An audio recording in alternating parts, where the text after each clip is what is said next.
Mum is mad at me for not quitting my job by Fountink. I am a working woman, 26 years old, and my mother is a stay-at-home mum. My father is a piece of crap who left us a while back, but that's for another time. I moved out of their house 4 years ago to work in a different city, which my mother was very supportive of at the time. A couple of years ago, she visited me and tried to convince me that it was the right time to get married, to a boy of her choice of course, and settle down. Now, I've had a crappy childhood due to the lack of money, and my only priority is to have a stable career. I told her this, and she flipped. She keeps telling me on how horrible I was because I wouldn't settle down, and how motherhood completes a woman, and how all good guys will soon be married to other women if I don't hurry up. I respectfully declined, telling her that settling down has a different meaning for me. It's been 2 years, and she always keeps telling me how sad she is that she's not a grandmother yet, and how I am causing her grief every day, and how quitting my job and getting married is the best thing that could happen to me at this point. Did I mention that she failed as a mother because I am so determined to make money? I don't know if this belongs here, but I just had to let it out. Edit. Thank you for your support and love. I really needed to hear that I was not wrong. Sometimes you just need to hear something from others, even though you know it's correct. Thank you so much. And our next story was posted by user Bluelin, titled, How My Sister Favors Her Entitled Child While Ignoring Her Step-Son? So I've posted about my sister Gretchen on other subreddits, but she is super entitled. Like, comes to family gatherings, eats 50% of the food while bringing none, dumping her kid on anyone she can, brings no Christmas presents but expects everyone else to give her expensive presents. This past Thanksgiving, my sister stopped by with her boyfriend, her son, and her boyfriend's son. I'll call her boyfriend's son Brad, while my sister's son is called Kevin. Kevin was terrible.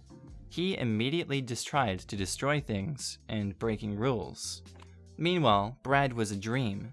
He was respectful, nice, and well-behaved. I absolutely fell in love with him. Brad loves Bendy FNAF, Roblox, while Kevin loves Thomas the Train. They are coming for Christmas, and I asked Gretchen if Brad had any toys from his favorite games, and she said no. However, Kevin has a ton of train toys, and she even brought them to Thanksgiving for him to play with while Brad had absolutely nothing. So I asked, and when she said no, I thanked her. She immediately replied with, "What about Kevin?" I told her to buy Brad weird flavored candy canes, because when he saw them online, he got so excited. However, I was told he wasn't allowed candy. Kevin is allowed candy, of course. Good news is that I'm spoiling the crap out of Brad this Christmas, so he knows someone cares. Oh, I forgot. I asked her what she was going to get our little babies for Christmas, and she blocked me. Ha ha ha. Merry Christmas, Karen. And our next story was also posted by Bluelin, titled, My Parents Were Entitled to Food. My siblings and I were not. Trigger warning for abuse and other things. So my parents were abusive, and one way they did it was starving us and locking us up. We were locked in a bedroom 90% of the time. There was only a bed, TV, and window. We had no toys and hardly any clothes. My parents spent all of their money on cigarettes, booze, food, and drugs, and they were determined that we would not get any food. They would lock us in the room, put chairs in front of the doorway, forcing us to crawl around on the ground trying to get to the food, and they even put a lock on the fridge. If we were caught trying to sneak food, we were beaten. And you know what? My parents were and are horribly obese. They weighed like 500 pounds at a bare minimum. There was plenty of food to go around, but they were so terrified that we would eat their food. Oh, and where did they find the money? The money came from the government. They were supposed to use it to take care of us, but instead they used it to fulfill their desires. Our next story was posted by user Fiend Turi, titled, Entitled Mother Tries to Dominate Conversation at Funeral, Gets Shut Down by Innocent Old Lady. Some of you may have read my recent posts about my entitled grandpa who was emotionally abusive to my lovely dad. who is and will always be amazing. For those of you who didn't read, my father's paternal family is full of entitled people who are proud of things they really shouldn't be proud of. This story has nothing to do with Grandpa though, but rather my uncle, aunt, and cousin, who I'll call Louise, fake name. They are my dad's brother, along with his wife and daughter. Dad's brother inherited all of Grandpa's dishonest nature. My aunt and uncle are the entitled parents in this story. Last year, Dad's maternal uncle died. I'll call him Uncle Norman, fake name. He was always Dad's and my favorite uncle. Uncle Norman was always really caring, really gentle, and had a great sense of humor and was always brilliant around kids. We traveled the 5 hours it takes to go where the funeral was being held, only to see that Aunt and Uncle were there, but no Louise. Their excuse for Louise not being there was that she had been to too many funerals this year, and that she had been to 5, which is far too many for a young girl, who was 16 at the time. We later found out that no, she had not been to 5 funerals. She had been to 2. The 3 others were distant family members who had died, such as Louise's grandfather's sister's husband, whose funeral she hadn't been to. One of the funerals they included as one she'd been to was Uncle Norman's, while we were at the funeral and she wasn't there. It is worth noting exactly how entitled they act around Louise constantly. Louise was born after my brother and I. My aunt had been told that she couldn't have children, so Louise was a bit of a miracle baby. With this in mind, their entitled nature toward her is somewhat understandable, but by no means excusable. They turned Louise into a bit of a spoiled brat. She was given everything she asked for, and as a child used to constantly attention seek when the conversation wasn't about her or focused on her. One time, at a family gathering, she started dancing behind my dad to get his attention. He leaned forward and farted at her, which made her scream and run away. Dad nodded at me with a grin and said, "That sorted her out." Still makes me chuckle when I think about it. Moreover, my aunt and uncle would encourage this entitled behavior. They spoke about very minor achievements as if she was a child prodigy. They would drive for hours to take her to places she wanted to go, only to turn back around and drive home if she changed her mind. She was always really spoiled, really entitled, and it was completely their fault. Back during Christmas 2013, I was living in China for my studies. When the family did the big pre-Christmas meetup, they spent the whole time talking about Louise, and did not ask my dad and brother at all how I was doing, even though I was on the other side of the world. Louise also goes through phases of being interested in various things, which would then become the entire topic of family conversation. When she was into dancing and ballet, we had to watch her dance and talk about all the different dancing she could do. When she was doing gymnastics, we had to hear about that and nothing else. When she joined Scouts? Yup, same thing.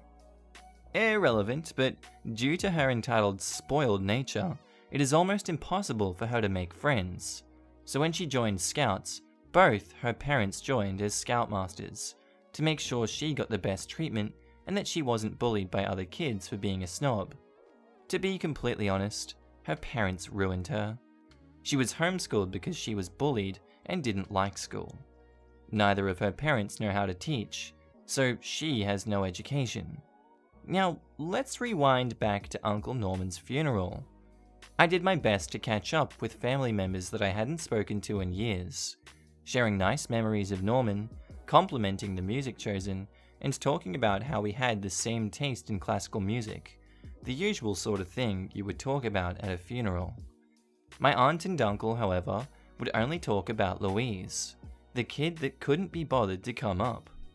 Louise had been learning how to shoot a gun at cadets, because when you have an entitled, emotionally unstable teenager, teaching them how to shoot a gun is a great idea. My aunt, the whole time, excitedly spoke about how her daughter looked like a little sniper, talking about the clothes she had to wear, how much they had to spend on her outfit. Although, We later found out this was free, that was just the value of the outfit.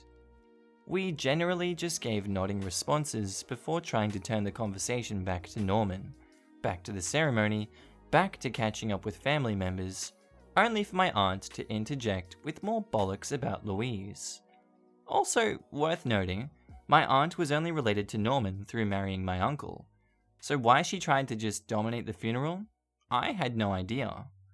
I was getting increasingly frustrated, as I often am by their selfishness, until this absolute gift of a little old lady spoke up. She was a friend of Uncle Norman's and was sitting next to my aunt. I hadn't met her before, so we hadn't spoken much, other than the standard small talk, asking about how we knew Norman, etc. Midway through Aunt rambling on about Louise in the usual exaggerated entitled way she usually did, Norman's friend cleared her throat and spoke clearly. I'm sorry to stop you, but who is Louise? My aunt scoffed, choking on air as if this precious old lady had just told her that she couldn't find the toilet, so she sat in her teapot instead. Louise is our daughter. Oh. This little old lady then shook her head before turning around and talking to the other friends of Norman's. I couldn't help but laugh. It was amazing to see my aunt absolutely shut down from one little old lady asking an innocent question.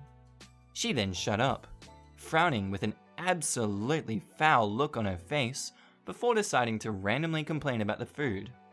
It didn't take long for her to start rambling about Louise again, but it was great to see that look on her face. I also found afterwards that they spent 10 hours of the day driving, 5 hours going to the funeral, then 5 hours back, so they could cook dinner for Louise. We got an overnight hotel, went home the next day. Jesus. Also, sorry for the noise, the voice breaks there. I'm just gonna leave it unedited, I like the way I did it.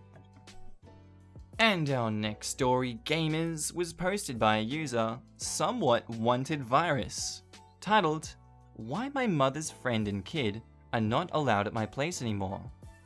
So, I had hosted Thanksgiving 2018 at my house, and my mum asked if she could bring her friend and her kid. They were not welcome at their family's house, and so I said sure. They came along with the rest of my family members. I decided to show her friend's son my reptile room. I had a spare room at my house, so I turned it into a reptile, fish, and amphibian room. He looked around and went back to the table. After we ate, we were in the living room watching the Bears vs Lions game. Mainly Vikings fan, but family likes the Bears. About 30 minutes of watching, the kid went to the bathroom. After a few minutes, we heard a "Wee!" Naturally, the adults ran up. We found him on the ground of the repti room, with my axolotl tank's cage roof floating in the tank. The axolotl on the ground and the child on the ground screaming. The axolotl was on the ground 4 feet away dead. The child decided to try to hold the axolotl and it bit him. In a rage, he threw it. Sadly, she died on the impact. I immediately ran over to my axolotl, but it was too late. I was irate and screamed at her kid and the mother to leave. They refused. It was a nightmare. My auntie was calling the police, while my mum and significant other were holding me back from decking the kid. About 5 minutes later, the police arrived. The mum tried to defend the kid, while I was already pressing charges. I charged them with animal abuse. The mum almost lost her child in the case, while he had to do 4-month jail time and 74 hours of community service. My axolotl was one of the first animals I had, got her when I was 12, and loved her dearly. I have a 5-year restraining order on them and a ban from coming into my house. And our last post was by user Active Volcano, titled, I'm not allowed to have a birthday party without checking my neighbor. So this happened a while back when I was a young boy, around the age of 7. I'm now 15, but the Karen still pees me off to this day. EM, entitled Mother, the annoying next door neighbor, and me, you guessed it, and M, my mother. We owned a rather small house in London, with an accompanying small garden, the site of my birthday. All the decorations and cake were already set up, and me and mother were waiting for my friends to arrive. Upon the arrival of all my friends, we started laughing and having fun while the parents were chatting amongst themselves. Suddenly, 4 rapid and ominous knocks emerge across the house, signaling the arrival of Karen. Confused, my mother and I walk up the stairs, assuming the arrival of a latecomer, and we open the door, seeing entitled mother staring at my mother and I. My mum says to her, "Yes, can I help you?" "Yes, why is your son having his birthday party?" My mother is taken by surprise. "What do you mean by why? Shouldn't you be checking these things with me before doing them? Why would I have to run a birthday party by you?" Entitled mother dodging the question, "You better keep the noise down or I will call the police." My mom, therefore, sick of wasting her time, coldly replied, "Okay," and closed the door. We then moved our party indoors for a bit to appease the entitled mother and moved back outdoors for the cake and the singing of happy birthday. At the end of my party, and when all the guests and parents had left, we heard those same rhythmic knocks, and my mum cringed. I was unbothered in my huge pile of presents. My mum went upstairs and opened the door to see entitled mother standing there furiously, who then said, "Don't ever do an event ever again without checking in on me," and then left. Mum told me what happened, and I was shocked and confused, yet happy as I felt proud, as I didn't let entitled mother get to me and ruin my day. Well, that's all I have for today, guys. I hope you enjoyed that episode. Tell me what you thought about it down in the comments below, and I hope to see you in the next one. Anyway, guys, have a good day, and bye.